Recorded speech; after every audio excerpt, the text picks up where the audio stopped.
Eva never liked coming to her great-grandmother's house, a dilapidated old mansion, hidden behind the hills, far from everything. As a child, her mother warned her, this house is a real nightmare. Even back then, it always seemed alive to her, like the walls were breathing with a heavy, dark breath. But after her mother's death, she had no choice. She was forced to come and sort through the belongings. The first place she went was the attic, where the air was thick with the musty scent of dust and old wood. In the corner, buried under a thick layer of dust, she found an old box filled with letters.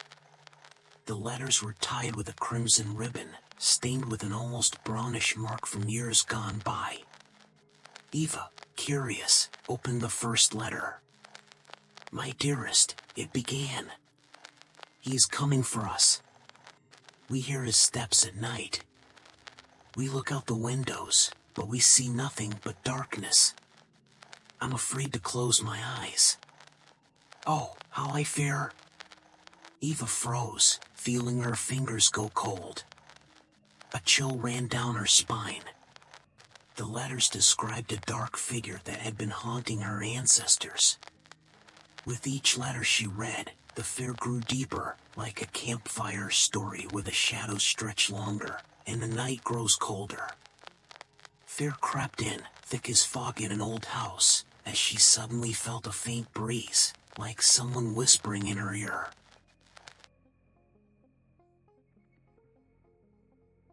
"It's just old paper, nothing more," she mumbled to herself, trying to shake off the bad thoughts. Like those bedtime stories we all heard as kids, she thought. But the shadows around her seemed to grow darker, like the night itself was seeping into the house. Every corner was now filled with a mysterious, suffocating presence, the air heavy with secrets and night mysteries. With every letter, Eva felt something unseen tightening its grip around her. The words felt like they carried weight. "I see her," her great-grandmother had written.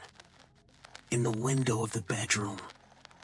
She watches me, always stands in a corner but never moves. I don't know who she is, but I hear her whispers in the dark." Eva felt cold sweat on her back. "No, this can't be real," she whispered. "These are just amazing stories, old horror stories to scare children," but her voice trembled, just like the piece of paper in her hand. She stared at the window, beyond which stretched an endless night, and suddenly she thought she saw something dark and faceless flicker in the reflection. "Who's there?" Her voice was almost hysterical as the floorboards creaked, as if someone was carefully approaching. "These letters. They can't be real. This is just another one of those night legends." She frantically flipped through them, hoping to find some end to this nightmare. But her fingers found only more lines of horror. "You can't leave without reading them all, or she will come for you." The last letter seemed hastily written, the words careless, the ink smeared as if by tears. With each word, the room seemed to shrink, the walls moving closer, taking her breath away. And then she heard it. A faint rustling, like the whispering of pages, or footsteps. Footsteps. They grew louder, as if someone was slowly climbing the stairs, savoring every movement. "No, this can't be happening," she tried to convince herself, but she knew she wasn't alone. "What do you want? Why have you come here?" Eva's voice trembled with terror, barely able to speak. The dark figure stopped at the door, its features indiscernible, like a shadow of the night. "Letters," it rasped, a hoarse whisper that blended with the wind howling outside the windows. "You read them. Now she is coming for you." Eva tried to step back, but something cold grabbed her ankle. She looked down to see long, thin fingers gripping her leg, leaving icy marks on her skin.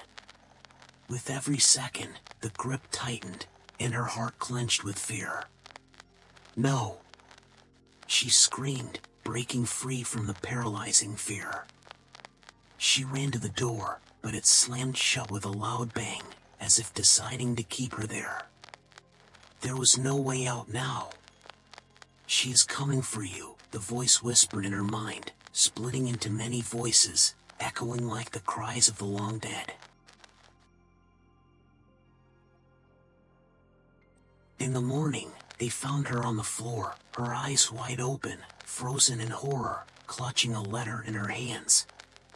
The last words of her great-grandmother were scrawled in hurried, almost agonized letters. "She's coming for you." Now the house seemed even gloomier, even darker, like it had taken away her breath and warmth. A neighbor swore they saw someone watching from the window when there was still no light. Along the dusty walls, a quiet, barely audible whisper echoed, "She's coming for you," and now it seemed the house had found its new victim. The end of this story was unclear, but the mysteries of the night hadn't ended, and the night adventures had only just begun.